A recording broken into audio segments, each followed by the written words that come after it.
Olá, meus amigos, sejam todos muito bem-vindos ao canal Politizando. Eu sou o William Jacob. Saiu mais uma pesquisa para a presidência da República. E antes de falar dela, eu quero aqui pedir a sua ajuda. Caso chegou e não está inscrito no canal ainda, se puder, se inscreva, ativa as notificações.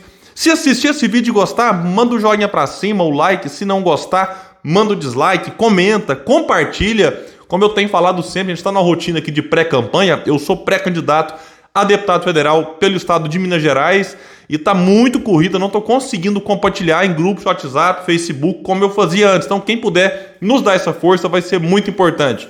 Pessoal, é o seguinte, pesquisa foi contratada pelo banco BTG, feita pelo Instituto FSB, que ouviu 2.000 eleitores entre os dias 8 e 10 de julho. Ela foi divulgada hoje, no dia 11, quando eu parei para gravar esse vídeo. Ela então tem uma margem de erro aqui de 2 pontos, para mais ou para menos. E num cenário mais completo, que é o mesmo que ela fez aí há 15 dias, nós temos ali Lula liderando com 41 pontos. Ele tinha 43 na última pesquisa, então ele caiu 2. Aqui só para mostrar que o Lula está numa tendência de queda, ele tinha 46 pontos no dia 30 de maio. Então uma diferença de 5 pontos, a gente pega de 30 de maio até agora. Bolsonaro agora aparece com 32, ele tinha 33. E Bolsonaro, é bom destacar também aqui, que teve no máximo 33 nos últimos meses, segundo essa pesquisa. Então ele caiu 1 ponto, né, nos últimos 15 dias. Ciro Gomes tinha 8, agora ele aparece com 9. Simone Tebet tinha 3, agora aparece com 4. André Janones tinha 2, agora aparece com 3. Felipe Dávila, que não pontuou, agora marcou 1 ponto, o mesmo que Vera Lúcia e Pablo Marçal. Emael, Sofia Manzano, Luciano Bivar, Péricles não pontuaram, nenhum, 4%, branco e nulo 2%, não sabe ou não responderam 2% dos entrevistados. Aqui vale destacar então que o Lula não venceria no primeiro turno, em hipótese alguma, segundo esse levantamento, porque ele tem 41 pontos e os outros somados 51, então 10 pontos a mais que ele. Lula e Bolsonaro, então, aqui caíram, foram os únicos a cair, a oscilar para baixo. Ciro, Simone Tebet, Janones, Felipe e Vera, cada um deles ganhou 1 ponto em relação ao que tinha aí 15 dias atrás.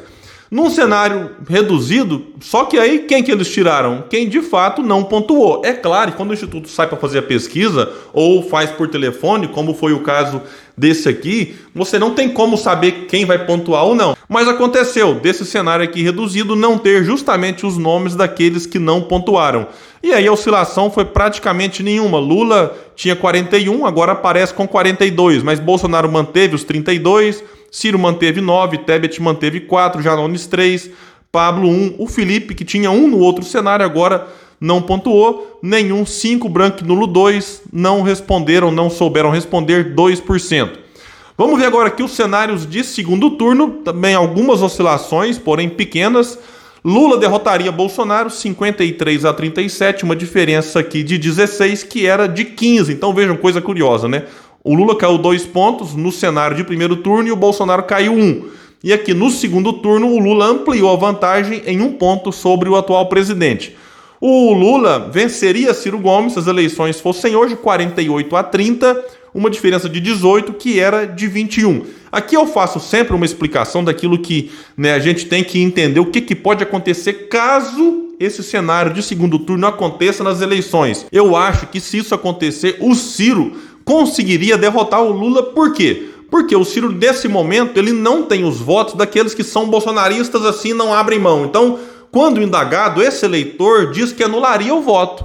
Agora, a minha grande dúvida, e aí eu acho que eles mudariam de ideia, é esse eleitor que diz hoje anular o voto no eventual segundo turno Ciro e Lula, ele é claro que seria incentivado a votar no Ciro, porque esse eleitor tem a maior rejeição sobre Lula, né? O famoso antipetista, aquele muito antipetista mesmo. E aí muitos ainda acham que o Ciro, né, é aliado do Lula. Isso aqui está ficando cada vez mais claro para as pessoas que não é. O Ciro nunca foi do PT, foi ministro do Lula de 2003 a 2006, mas muita gente ainda faz essa confusão. E tem muita gente que agora diz votar no Lula simplesmente porque rejeitam Bolsonaro. Num segundo turno, né, isso também seria explorado, tipo, olha, Bolsonaro não está mais aqui, então fique calmo, avalie as propostas, candidatos, projetos, e aí o Lula poderia inclusive perder votos que foram para ele né, no primeiro turno, votos que migrariam para o Ciro, porque tem muito eleitor do Lula que sabe que o Ciro tem um preparo maior, tem mais propostas e que o Lula já decepcionou muita gente. Muita gente tapa o nariz e fala que vai nele agora só porque odeia Bolsonaro, mas sem Bolsonaro lá, esse eleitor ficaria mais tranquilo para votar no Ciro Gomes. Então eu acho que Ciro Gomes é o candidato que transita melhor entre eleitores da esquerda, do centro e também da direita. Então ele conseguiria um apoio maior para derrotar Lula, diferente de Bolsonaro, que tem um apoio muito limitado aos seus apoiadores mais na direita. Bolsonaro não transita na esquerda, por exemplo. Então, isso aqui dificultaria o que eu tenho falado sempre. Então, bolsonarista que insistir com Bolsonaro pode estar o quê? Ajudando o Lula. Mas vamos aqui agora continuar, né, trazendo um cenário Lula contra Simone Tebet, 52 para o ex-presidente contra 27 da senadora, uma diferença de 25 que era de 24. Bolsonaro perderia para Ciro Gomes, 38 para o atual presidente, 48 para o Ciro, uma diferença de 10 que se manteve nos últimos 15 dias. Bolsonaro também perderia para Simone Tebet, porém aqui dentro da margem de erro, 40 para o presidente atual, 42 para a senadora, uma diferença de 2 que era de 1. Então, né, a gente vê aqui que o Bolsonaro, mesmo na margem de erro, ele perde para todos os candidatos que foram colocados aí contra ele no segundo turno. Como eu tenho dito, a rejeição ao atual presidente é gigantesca e cá entre nós tem muito motivo para ele ser rejeitado. Então, ele acaba se tornando aqui um candidato mais fácil, digamos assim, de ser abatido no eventual segundo turno, como era o candidato do PT em 2018. Lá em 2018, a grande questão lá era o antipetismo venceria as eleições. A questão era saber para quem, e Bolsonaro surfou melhor naquele sentimento que era de rejeição ao PT. Agora a rejeição é ao Bolsonaro e quem, por enquanto, capta isso melhor é o ex-presidente Lula. Potencial de votos, esse instituto tem uma metodologia bem diferente da IPESP. IPESP, por exemplo, que mostra lá Lula e Ciro praticamente empatados bem à frente de Bolsonaro. Aqui a metodologia é diferente, mostra Lula liderando com 54, Bolsonaro com 40, praticamente empatado aqui Ciro Gomes com 38. André Janones, ele tem 16, e todos os três primeiros mantiveram o que tinham há 15 dias. O Janones tinha 12, agora 16, a Tebet tinha 13, agora também 16, Felipe Dávila 5, agora 7. Mas é bom destacar que o candidato que é menos conhecido, ele tem uma rejeição menor e também um potencial de votos menor.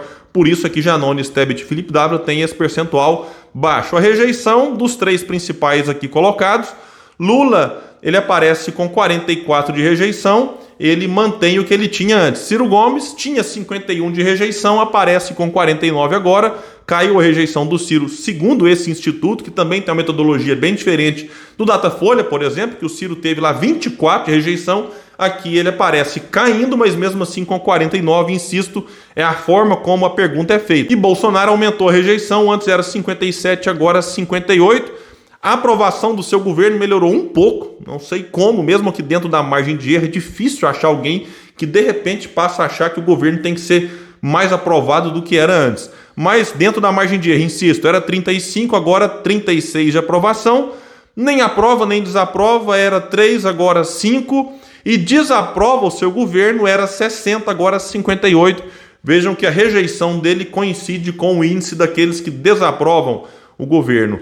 Então, falando aqui um pouco dos principais candidatos, Lula mantém uma liderança ainda folgada, mas insisto no que eu falei, caiu 5 pontos nas últimas semanas. Por essa pesquisa não venceria no primeiro turno de jeito nenhum. Lula está falando muita bobagem, inclusive mais recente. Enfim, daqui a pouco alguém vai ter que fazer dá para fazer um vídeo gigantesco só com as falas do Lula nessa pré-campanha. Não precisa nem ir atrás não, só nessa pré-campanha o Lula está dando muita munição para os adversários. Bolsonaro, chega a ser surpreendente como que ele ainda consegue ter 32%, um governo que não combate a inflação, preços combustíveis aí nas alturas, não é culpa dos governadores nem do ICMS, né? Inclusive teve agora essa mudança e caiu alguns centavos, né? E não é, nossa, que maravilha, o combustível reduziu o preço, olha, perto do que era antes. É inacreditável alguém comemorar essa redução ínfima de dinheiro que ia para a educação, que ia para a saúde, porque o ICMS tem essa finalidade. E Bolsonaro tenta sempre fazer o quê? Desviar o foco do real problema. E qual que é o real problema? O preço do nosso combustível está atrelado ao dólar e ao preço do barril lá fora, sendo que o Brasil tira o petróleo daqui, o petróleo é nosso, mas na hora de cobrar não é. A prova de que isso é um escândalo, um assalto, é só olhar para o lucro. a Petrobras distribuiu no primeiro trimestre 48,5 bilhões de reais em lucro para os seus acionistas. Se você divide 48,5 bilhões em 90 dias, dá mais de 500 milhões de reais por dia de lucro. Eu não sou contra o lucro, mas nessa proporção é um assalto, literalmente falando. Mas voltando ao Bolsonaro, que tem um governo desastroso, né, a única coisa que explica ter esse percentual é a raiva que muitos têm do Lula e o medo que tem do ex-presidente voltar. Basta conversar com as pessoas. Não, realmente, Bolsonaro é um desastre, mas o Lula tá aí, não sei o quê. Então um acaba se alimentando do ódio que o outro tem e a gente vai ter que aguardar para ver se na campanha alguém consegue quebrar essa polarização que, na minha opinião, faz muito mal para o Brasil. E quem está melhor colocado para fazer isso é Ciro Gomes. Em terceiro, ele oscilou aqui para cima nessa pesquisa, apesar de todo o esforço petista em prejudicar o Ciro, seja na guerra de narrativas, nessa pressão, terrorismo eleitoral, ou também naquilo que o PT anda fazendo em alguns estados para tentar manter o Ciro isolado, e o Ciro resiste, oscila para cima nessa pesquisa como oscilou. Ciro que tem projeto, tem militância, e militância é importante numa campanha para defender o candidato das fake news, das mentiras, para combater narrativas que podem prejudicar o candidato, para espalhar as ideias propostas. Então o Ciro tem militância, assim como tem o Lula, como tem o Bolsonaro. Na minha opinião, são os três candidatos que conseguem ter mobilização, né, na internet, e hoje cada vez mais importante numa campanha política. O Ciro, claro, comete seus erros. Alguém pode falar assim: nossa, não gostei daquele tweet do Ciro. Nossa, eu achei que ele falou esse detalhezinho aqui que não devia ter falado. Olha, beleza, você pode discordar de uma fala, de outra, tudo bem. Mas perto dos erros de Lula e Bolsonaro, o que o Ciro tem cometido de erro aqui em alguma outra postagem na internet não é nada. E a Simone Tebet e o Janones, que melhoraram um pouco nessa pesquisa, mas se eles não crescerem na campanha, eles podem ver eleitores que agora até dizem gostar deles migrando, por exemplo, para Ciro Gomes, nessa tentativa de fortalecer o nome para quebrar essa polarização. E nessa pesquisa, Simone Tebet e Janones têm juntos aqui 7%. Em outras pesquisas, a somatória dos dois dá em torno de 3, 4, mas nessa aqui, né, a somatória dá 7. Os demais candidatos, uma situação bem delicada, muito difícil. Bom, pessoal, então é isso que eu tenho falado sempre aqui no canal. Não vote por conta de pesquisa, por conta de pressão, por conta disso ou daquilo. Avalie os candidatos, as propostas, as ideias, o que eles têm falado, né, enfim, para o futuro, porque a gente tem, na minha opinião, que superar o presente sem voltar ao passado. A gente tem que pensar para frente, pensar naquilo que de fato pode transformar o nosso país e a vida das pessoas para melhor. Então é isso, eu fico por aqui. Quem puder, compartilha esse vídeo. Vamos trazer mais pessoas para o canal Politizando, porque aqui a gente luta por um Brasil melhor. Valeu, pessoal!